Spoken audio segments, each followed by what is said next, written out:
ರಾಮದುರ್ಗ ಪಟ್ಟಣದಲ್ಲಿ ರಸ್ತೆಯ ಲೈಟ್ ಕಂಬ ಸಾರ್ವಜನಿಕರಿಗೆ ಬೆಳಕು ನೀಡುವ ಜೊತೆಗೆ ಪ್ರಾಣಾಪಾಯವನ್ನು ತಂದೊಡ್ಡುವ ಪರಿಸ್ಥಿತಿ ನಿರ್ಮಾಣವಾಗಿದೆ. ನಿಮ್ಮ ಟಿವಿ 69 ನ್ಯೂಸ್ ಸುದ್ದಿ ಪ್ರಸಾರ ಮಾಡಿ ವಾರದೊಳಗೆ ಮತ್ತೆ ಬೀಳುತ್ತಿರುವ ಲೈಟ್ ಕಂಬಕ್ಕೆ ಬಸ್ ಡಿಕ್ಕಿ ಹೊಡೆದಿದೆ.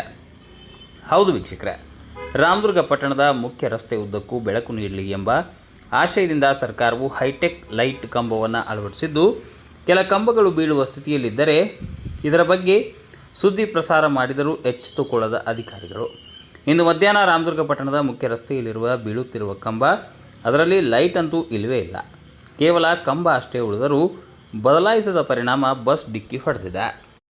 ಲೈಟ್ ಕಂಬಕ್ಕೆ ಬಸ್ ಡಿಕ್ಕಿ ಹೊಡೆದಿದ್ದು ಸ್ವಲ್ಪದರಲ್ಲಿ ಭಾರಿ ಅನಾಹುತ ತಪ್ಪಿದೆ. ಬಸ್ಗೆ ಬಡಿದು ಕೆಳಗೆ ಬಿದ್ದಿಲ್ಲ, ಅದೇ ಪುಣ್ಯ. ಇಷ್ಟೆಲ್ಲ ಸುದ್ದಿ ಪ್ರಸಾರ ಮಾಡಿದರೂ ಅಧಿಕಾರಿಗಳು ಮಾತ್ರ ಕಣ್ಮುಚ್ಚಿ ಕುಳಿತಿರುವಂಥದ್ದು ಎದ್ದು ಕಾಣುತ್ತಿದೆ.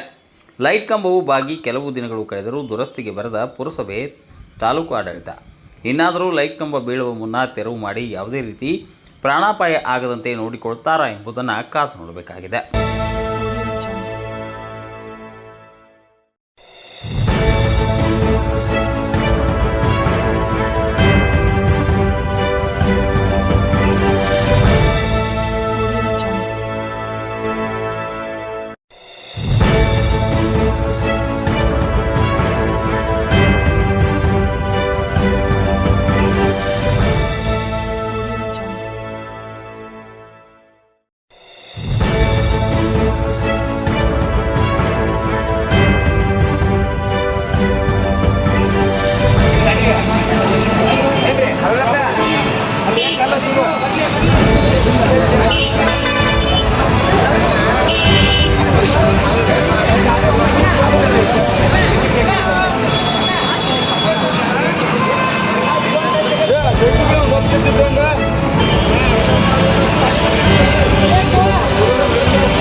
ಪ್ಲೀಸ್ ದಯವಿಟ್ಟು ಎಲ್ಲ ಮಾಡೋದ್ರಿಂದ